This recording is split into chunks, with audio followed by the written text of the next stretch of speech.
In this chapter, we're going to talk about associative collections. An associative collection is a collection where a value is associated with a key that is used to look up the value. So a common example of an associative collection is the phone book, where you use a person's name to look up their phone number. The name is the key, and the phone number is the value that you're looking for. In Java, the interface that associative collections are built on is the map interface. So we're looking at the documentation page for the map interface now. And so you'll notice that at the very beginning here, we have map and then K, V, which represent type parameters for the key and the value. So that's the first thing you have to know about working with maps, is that we're going to enter a data type for the key and a data type for the value. And they don't have to be the same. In a phone book application, they might be string for the name, string for the number. Well, let's say we were making a grade book.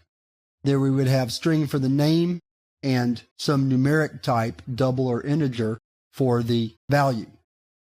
So let's scroll down a little bit and take a look at the methods that make up the interface. And we're not going to look at all of them. I'm just going to mention a couple right now.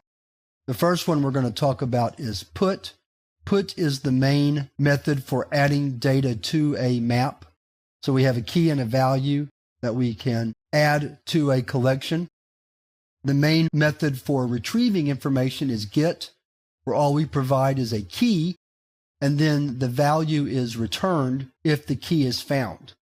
After those two, we have primarily maintenance methods, such as remove, to remove a key, size, to find the size, values, which returns all of the values stored in a map, and then key set, which returns all of the keys.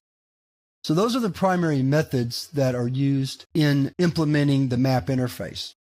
So without further ado, let's move on to the first real lesson of this chapter, where we're going to look at a particular implementation of the map interface, and that's a class called the tree map.